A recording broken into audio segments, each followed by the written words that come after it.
हरे कृष्णा दोस्तों, हम 66 नंबर श्लोक तक पढ़ चुके हैं भागवत गीता के अध्याय 2 के।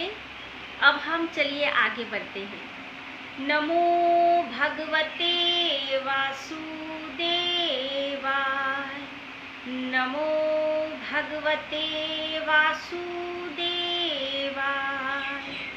नमो भगवते वासुदेवाय।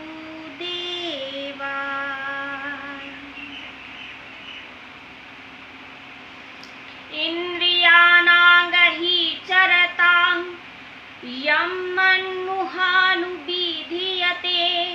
तदस्य हरति प्रज्ञां वायुर्नवमिवाम्भसि। जो इंद्रिया विषय भोग करने के लिए भागता रहता है, हमारे 10 इंद्रिया है, 5 है ज्ञान इंद्रिया और 5 है कर्म इंद्रिया। तो जब हमारे जो इंद्रिया है वो विषय को भोग करने के लिए भागता रहता है, उसके पीछे पीछे मन भी भागता रहता है और उसके पीछे पीछे हमारा मन भागता रहता है। और जैसे वायु जल में नाव को डुबो देता है, वैसे ही लोगों का प्रकृत बुद्धि हर लेता है। वायु जब आता है और नाव को डुबो लेता है, वैसे ही लोगों का जो प्रकृत बुद्धि है उसे भी ऐसे परिस्थितियां, उसके जो बुद्धि है उसे हर लेता है।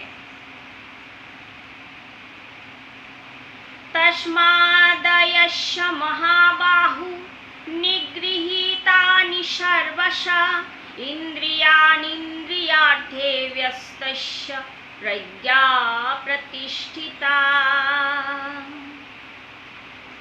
इसलिए महावीर अर्जुन, जिसका समस्त इंद्रियों का भोग विषय से संपूर्ण रूप से हट जाता है, उनको ही स्थित प्रज्ञ कहा जाता है। इसलिए अर्जुन, जिसका समस्त इंद्रियों का भोग विषय से संपूर्ण रूप से हट जाता है, मतलब अपने इंद्रियों के पीछे नहीं दौड़ता है, उसे किसी भी विषय भोग के लिए उसका मन में कुछ उत्पन्न भी नहीं होता है, वैसे ही लोगों को स्थित प्रज्ञ कहा जाता है। या निशा सर्वभूतानां तस्यां जागर्ति संयमी, यस्यां जागृति भूतानि सा निशा पश्यतो मुने। साधारण प्राणियों का जहाँ रात होता है, योगी उसी विषय में जागृत रहता है। साधारण प्राणी जिसके विषय में जब रात होता है, साधारण प्राणी जैसे कि साधारण लोगों का जिस विषय में रात, यानी जिसके बारे में उन्हें पता ही नहीं है, जो ईश्वर है उनके बारे में पता ही नहीं है, उसी विषय में योगी जागते रहते हैं। और जब योगी जिस विषय में निद्रित होते हैं, योगी निद्रित होना मतलब योगी इस संसार के विषय को उतना नहीं जानना चाहते हैं, ना ही उस पर आकर्षित होते हैं, लेकिन साधारण व्यक्ति उसी विषय में ही जागृत रहते हैं।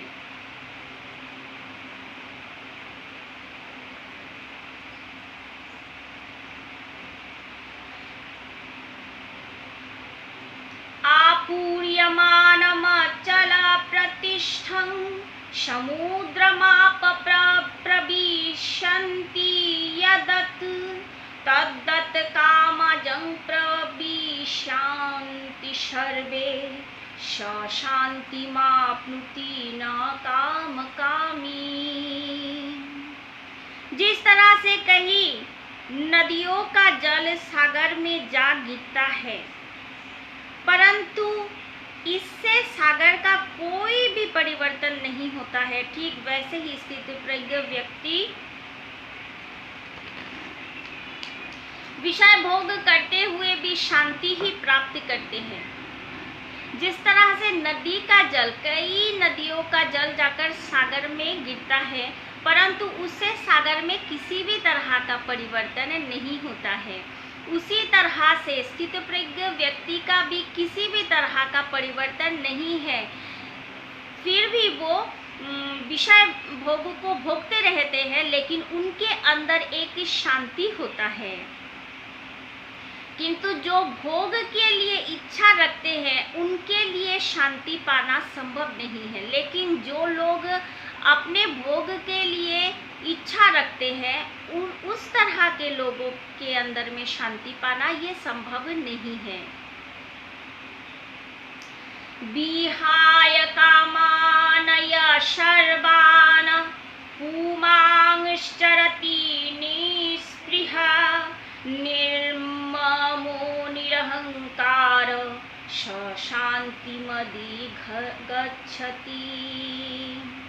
जो व्यक्ति अपने समस्त कामनाओं को त्याग करके इच्छा, अहंकार और मोह छोड़कर संसार में रहते हैं, वही शांति लाभ कर पाते हैं। जो लोग अपने समस्त कामनाओं को त्याग कर देते हैं, जिसके अंदर कुछ पाने की इच्छा नहीं रहती है, कुछ पाने की लालसा नहीं रहते हैं, और उसी तरह के इंसान इच्छा, अहंकार और मोह को छोड़कर संसार में रहते हैं, वो ही शांति लाभ कर पाते हैं।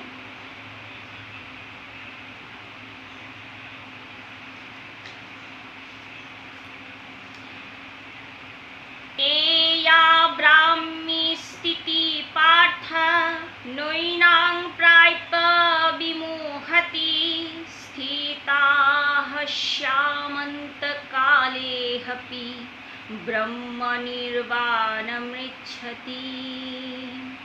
हे अर्जुन, यहाँ भगवान श्री कृष्ण अर्जुन से कहते हैं कि हे अर्जुन, उसे ही ब्रह्मनिष्ठा होना कहते हैं।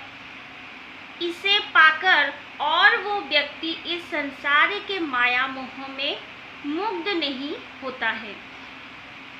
जो अपने सारी इच्छाओं को त्याग कर ईश्वर में ही मन रखता है, उसी तरह के इंसान को ब्रह्मनिष्ठा कहते हैं। ब्रह्म यानी ईश्वर, भगवान, उन पर निष्ठा रखना। और इस प्रकार इससे पाकर वो व्यक्ति इस संसार के किसी भी तरह के माया मोह में मुग्ध नहीं होता है। मृत्यु के समय भी ये ज्ञान स्थित होने पर उसको ब्रह्म यानी ईश्वर को प्राप्त हो जाता है।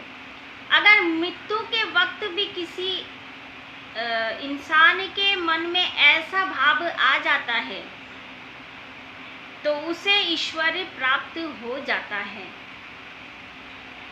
तो आज इस वीडियो में इतना तक ही। हरे कृष्णा।